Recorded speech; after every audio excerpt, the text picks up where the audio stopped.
የደብሩ አባት ምእመኑ ከቤተ መቅደስ በአስቸኳይ እንዲወጡ እያዘዙ ነው። በፍጥነት ነው በቃ እኛ የምንወጣው። ቤተ መቅደሱን ሰርተን ነው የምናፈርሰው። ምክንያቱ ደግሞ ይሄ መቅደስ የኪራይ ስለሆነ ነው። እቃዎቹን ወደ ነበሩበት እየሰበሰባችሁ ባካችሁ። በኪራይ ቤተ ክርስቲያን ውስጥ አገልግሎት ማድረግ ማለት ነፃነት የለም። ከመመን ጋር እየተጋፉ ጽላቱን ይዘውበት የሚወጡበት ጊዜ በጣም የተለመደ ሆኗል። ታቦቱን በየቤተ ክርስቲያኑ ነው ይዘን የምንዞረው። ላለፉት 10 ዓመታት በህንጻ ቤተ ክርስቲያን እጦት ምክንያት ቅዳሴ በወር አንድ ጊዜ ብቻ የሚደረግበት፣ ምእመናን አምልኮተ እግዚአብሔርን መፈጸምና መሰረታዊ የሃይማኖት ትምህርት መማር ያልቻሉበት፣ ከሁሉም በላይ ካህናት አባቶች የቃል ኪዳኑን ታቦትና ነዋያ ቅድሳትን ዘወትር ከቦታ ወደ ቦታ በማመላለስ ለእንግልትና ለጭንቀት የተዳረጉበት ጊዜ ነበር። ሰማዕቷ ቅድስት አርሴማ ለኛ ማደሪያ ሰጥተሽ አንቺ ማደሪያ አጣሽ። በእውነት ከልቤ በጣም ነው የሚያመኝ። ምን ነው የኔ ልጅ ምን ሆነሻል? አይዞሽ የኔ ልጅ አትዘኝ። ለአምላክሽ ስትይ የተሰዋሹ የታለ ታዲያ አምላክሽ የሚረዳሽ ሙሉላታል። አንደኛ ስደት ክፋቱ እዚህ ላይ ነው። ጅማሬው እንደ አውሮፓውያኑ አቆጣጠር ወደ 2013 ይወስደናል። በሀገረ ብሪታንያ በሰሜኑ ክፍል በስኮትላንድ ግላስኮ ከተማ ውስጥ የሚገኙ ነዋሪዎች ሀ ብለው በእመቤታችን ቅድስት ድንግል ማርያም ስም መሰባሰብ ጀመሩ። የጌታችን መስቀል ስላድኗል እሷን ይዘን የጀመርነው። በመካከላችን አንድ ዲያቆን እንኳን የለም እኛ ስንጀምር። ቀስ እያለ ይሄ መሰባሰብ ወደ ማህበር አድጎ መንፈሳዊ አገልግሎት ወደ መስጠት ከፍ አለ። ቤተክርስቲያን ባልነበረ ጊዜ የምንሸሸግበት፣ የምንደበቅበት፣ ሀዘናችንን ደስታችንን የምንናገርበት፣ የምናለቅስበት የለንም በጊዜው። እርስ በርሳችን እዛው ኮሚቴ ውስጥ የተባልነው ተመራረጥን። በቃ እና አንዳንድ ወንድሞች ሳይገባቸው መምህር ሆኑ። እኛም በሴቶቹ በመዝሙር በምን ሆነን ጀመርን ማለት ነው። ግላስኮ ደብረ ሲና ቅድስት አርሴማ ቤተክርስቲያን ከተመሰረተ 11 ዓመታት አስታውሳለሁ። አንድ ዲያቆን የመጣ ጊዜ እና የመጣው ዲያቆንን አንድ ጥያቄ ጠይቀነዋልና ምን ያህል ከመጓጓት አንፃር እንደሆነ እስቲ በግዕዝ የሆነ ነገር በልልን አለው። ቤተክርስቲያን ውስጥ አቡነ ዘበሰማያት እንኳን በግዕዝ አንችልም። አቡነ ዘበሰማያት ይትቀደስ ስምከ። እንደኔ አይነቱ ያለ ደካማ ደግሞ ውዳሴ ማርያምና መዝገበ ጸሎት እንኳን ለይቻ አላውቅም ስንጀምር ማለት ነው። ቀድሞ በግላስኮ ይኖር የነበረ አንድ ወንድማችን በኪራይ ቤተክርስቲያን እንዳገኘልን አበሰረን። ከዛ ግን ታቦት እንደሚያስፈልገን ስናቅ እጣ አውጡ ተባለ። እጣ ሲወጣ በአጋጣሚ የቅድስት አርሴማ እጣ ወጣ። እኔ በመጣሁበት ዓመተ ምህረት ቅድስት አርሴማ ተመስርታለች። ታቦቱን አቡነ እንጦስ አመጡልን እና ቃል አስገብተው ነው የሄዱት። በየወሩ እንድናስቀድስ ቋሚ ካህን አድርገው መርቀውን ሄዱ ማለት ነው። ከወራት ከዓመት ወይም ከዓመታት በላይ አህዱ ብሎ የሚጀምረውን የቅዳሴ ዜማ በጆሮአችን ገብቶ ከነበርንበት የጭንቀት ማዕበል ወጀቡን ጸጥ አርጎ የልብ መስከንን ሲሰጠን በካህን እጅ የተጨበጠውን መስቀል ስንሳለም የቤተ ክርስቲያን ማዕጠንቱ ሽታ ባፍንጫችን ዘልቆ ከነበርንበት የሐሳብ አረንቋ ጎትቶ ያወጣን ልጆቻችንን ክርስትና ያስነሳንበት ሥጋ ወደሙን የተቀበልንበት ይህ ሁሉ የናፈቀው ምእመን ይህን ሲያገኝ የእንባ ዘለላ ቢታይበት ምን ይገርማል። በቅድስት ሥላሴ እንዘ አአምን ወእት መሐጽን ቅድስት አርሴማ ሕይወቴን ባርካኛለች። የሆነ በጠፋ ሰው የነበርኩ ነኝ፣ ጠብቃኛለች። ወረቀታችን ባጣን ጊዜ ብዙ በተቸገርንበት ጊዜ እሷ እናታችን ደርሳልናለች፣ አርጋልናለች። እቺ ቤተክርስቲያን ለኔ የህይወት መሰረቴ ብዙ የተማርኩባት ነገር ናት እና ለኔ ብዙ ነገር ናት። እሷ ደጅ መጥቶ ለምኖ ያላገኘ ሰው የለም። ከወደቅኩበት የተነሳውባት በኪራይ ቤተክርስቲያን በሰዓታት ብቻ በተገደበ አገልግሎት ምእመናን ለመግለጽ በሚያስቸግሩ እጅግ ብዙ ውጣ ውረዶችን አልፈዋል። በኪራይ ቤተክርስቲያን ውስጥ አገልግሎት ማድረግ ማለት ነፃነት የለም። ልጆች ሆይ ይባላል። ብዙ ምክንያት ይሰጠን። ለምን የኛ ስላልሆነ እንከፍላለን። ወርሃዊ ግን የራስህ ነው። የራስ ቤተክርስቲያን አለመኖሩ ለአገልግሎቱ እጅግ በጣም ከባድ ነው፣ አስቸጋሪ ነው።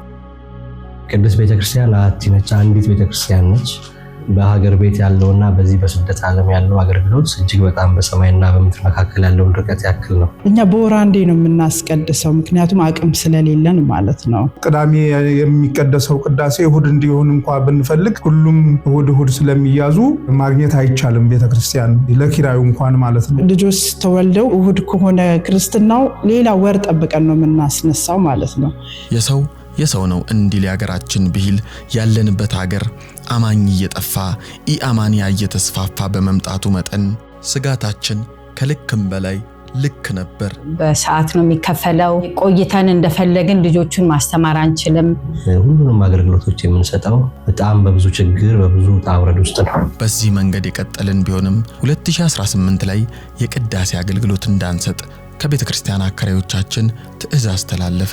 ንስሐ እንዳንገባ፣ ቅዱስ ቁርባን እንዳንቀበል፣ ሚስጥራት እንዳይፈጸሙ ተቸገረን ነበር። ምክንያቱ ደግሞ አካባቢው የመኖሪያ ቤት እንደመሆኑ መጠን የአካባቢው ነዋሪዎች ድምጽ እየረበሻቸው ነው የሚል ነበር። ቅዳሴ ስለሚረብሻቸው ከሁሉ የሚያሳዝነው ታቦቱና ስዕለ አድኅኖ መንከራተቱ ነበር። ከዚህ ጊዜ ጀምሮ ያሉት 7 ዓመታት እስከ 8 ቤተክርስቲያን ታቦቷም ንዋያተ ቅዱሳቱም ተንገላተዋል። በአይት የተበሉብን ንዋየ ቅዱሳቶች አሉ። ማረፊያ ጎጆ እንዳጣች ወፍ ከአንድ ቦታ ወደ ሌላ ቦታ እየዘለልን አለን። ቅዳሴ ኖሮ ተቀድሶ ወይ እነሱ ከሰዓት ይፈልጉታል ቸርቹን ማለት ነው። ቤተ መቅደሱን ሰርተን ነው የምናፈርሰው። ቅዳሴ የሚያገለግሉትን ካህናትና ዲያቆናት እናጣድፋቸዋለን። በእውነት ከልቤ በጣም ነው የሚያመኝ። እኛ እየሄድን ነው እንጂ እሷን የምንለምነው እሷ ግን በየቦታው እየሄደች ነው እንትን የምትለው። በጣም እሱ ያመኛል። መንካትም አይገባንን ማየትም አይገባንን ካህናትና ዲያቆናትን በዙሪያችን አለመኖራቸው እንደፈለግን ቅድስት ቤተክርስቲያን አገልግሎቷን እንኳን እንድትሰራ አላረጋትም። ስደት ክፋቱ እዚህ ላይ ነው። በስደት ደግሞ የእግዚአብሔር ስም እየጠሩ መኖር በራሱ ትልቅ ክብር አለው። አሁን ግን የዘመናት እንባችን ሊታበስ የቃል ኪዳኑ ታቦት በተቀደሰው ማረፊያው ላይ ሊከብር ሕፃናት በሥርዓተ ቤተክርስቲያን ተኮትኩተው ሊያድጉ እነሆ የመጨረሻው ምዕራፍ ላይ እንገኛለን። እኔ የሙስሊም እምነት ተከታይ ነኝ። ክርስቲያን መሆን አይጠበቅብኝም። ሁሌ ውስጤን የሚነካኝ ነገር ቢኖር ኢትዮጵያን እንደ ኢትዮጵያን ለምንድን ነው ቤተክርስቲያን የሌለን የሚለውን ነገር ሁሌ ነበር የማስበው። የምኖርበት ከተማ ላይ ብዙ መስጊዶች አሉ። መስጊዶቹን ሳይ ለምን አንድ የኢትዮጵያ ቤተክርስቲያን የለም ብዬ አስብ ነበር። አሁን ያ ሁሉ ወጀብ አልፎ የውክቢያው ማዕበል ጸጥ ለማለት እየረገበ ነው። በገንዘብ መጠን ሳይሆን በእግዚአብሔር ፈቃድ ልናገኘው እንደምንችል እርግጠኛ ነበርኩ። ምን ተገኘ ካላችሁ በልዑል እግዚአብሔር መልካም ፍቃድ በእመ አምላክ ምልጃና በቅድስት አርሴማ እርዳታ ቅዱስ ዳዊት በመዝሙሩ እግዚአብሔርን ቆይቼ ደጅ ጠናሁት እሱም ሰማኝ ይላል። በዚህ በግላስኮ የምትገኙ ምዕመናን እግዚአብሔርን በተስፋ ጠይቃቸዋል። ይህን የምትመለከቱትን በአይነቱ ልዩ የሆነ ቤተክርስቲያን በጨረታ አሸነፍን። ጥያቄያችንም ተመልሷል። እግዚአብሔር የተመሰገነ ይሁን። ደስታዬ ወደር የለውም። እኔ አላቅም፣ አምላክ ነው የምታውቀው። ከዚህ በኋላ መንገላታት አይኖርም። እግዚአብሔርን በሰፊው ቤተ መቅደስ በነፃነት እናገለግላለን። አይዞሽ የኔ ልጅ አይዞሽ። በ10 ዓመታችን ነው ጨረታውን አሸንፈን አርሴምዬ የራሷን ቀን በቀኝ ቀን ነበር የምጠብቀው የነበረው። አምላኬ ባክህ እንደ ኃጢአታችን ሳይሆን ምሕረትን አርግልን፣ የንዋየ ቅዱሳት መንገላታት መጉላላት በቃ በለን ብዬ በጣም ለምኜ ነበር ፈጣሪ። የራሳችን ህንጻ ቤተክርስቲያን እንዲኖረን ከመነሻው ጀምሮ በወቅቱ የነበሩት የደብሩ አስተዳዳሪ መልአከ ብርሃናት መምህር ቀሲስ በለጠ መርዕድ፣ የሰበካ ጉባኤ አባላትና እንዲሁም የደብራችን አስተዳዳሪ አባታችን ቀሲስ መዝሙር ሐዋዝ ትልቅ የሚባል መስዋዕትነትን ከፍለዋል። እኔ እንጃ ደስታዬ ወደር የለውም። እኔ አላቅም፣ አምላክ ነው የምታውቀው። ለካ እግዚአብሔር ጊዜ ነበረው የሚገለገልበትን ከኛ ይልቅ እሱ ስለሚመርጥ ምንም ቃላት የለኝም። በእውነት በቃ ሰውነቴ ክፍል ነው ያለው። የእውነት ለካ እግዚአብሔር እኛ እንደዚህ ይወደናል ነው ያልኩት። ለምን በጣም በደል ነበረ፣ ከበደልም በደል። አባቶች እኛ እስክንወጣ ይጠብቃሉ ጽላቱን ይዘው ሊወጡ።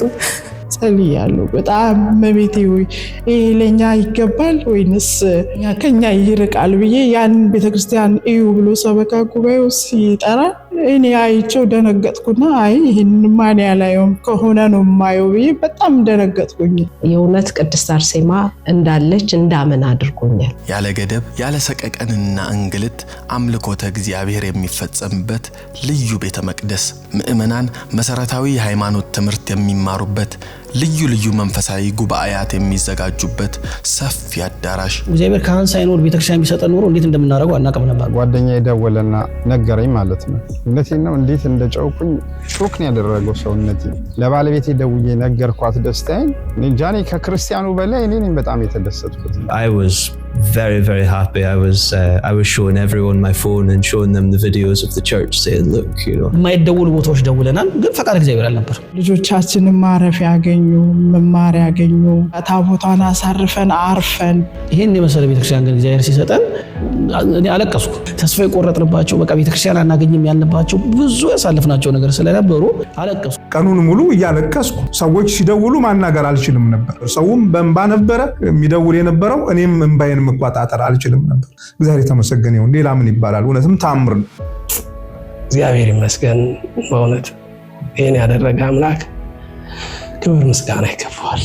ሆኖም ግን ደስታችንን ሙሉ ለማድረግ ተስፋችን እውን ሆኖ ይህን ቤተክርስቲያን ሙሉ በሙሉ ለማግኘት አንድ ከባድ ምዕራፍ ማለፍ ይጠበቅብናል። በመላው ዓለም ላለው ሁሉ በረከቱ ተካፋይ እንዲሆን ያላትን የሰጠች ተመሰገነች ነው የሚለው መጽሐፍ ቅዱስና ያለንን ሁሉ አድርገን በመጽሐፍ ቅዱስ ብል በማይበላው አስቀምጡ ተብሏልና ብል በማይበላው በሰማይ ስፍራ ገንዘባቸውን እንዲያስቀምጡ የሚቻለው ሁሉ ተደርጓል፣ ተሟጧል። አሁንም ገና ስለሚቀር በእውነት ሁላችንም የቀረችዋን ወጪ በጋራ እንረባረብባት እላለሁ።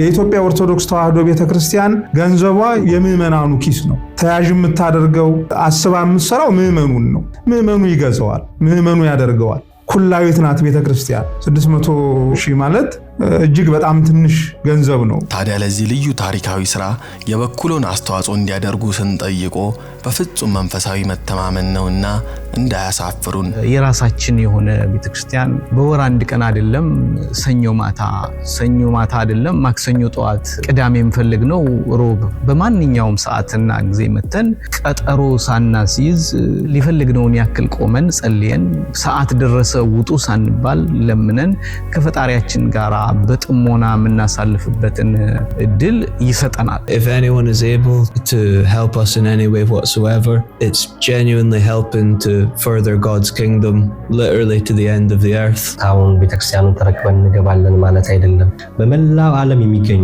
የኢትዮጵያ ኦርቶዶክስ ተዋሕዶ ቤተክርስቲያን ልጆች በሰማዕቷ ቅድስት አርሴማ ስም ይህንን አስተዋጽኦ ቢያደርጉልን ይህንን 600,000 ፓውንድ መሸፈን እንችላለን ማለት ነው። በ3 ወር ጊዜ ውስጥ ቀሪውን 600,000 ፓውንድ ከፍለን በቶሎ ማጠናቀቅ ስለሚገባን ይህ ህልም የሚመስል እውነት እውን እንዲሆን አቅሞት የፈቀደውን አግዙን ስንል በልዑል እግዚአብሔር ስም ጥሪያችንን እናስተላልፋለን።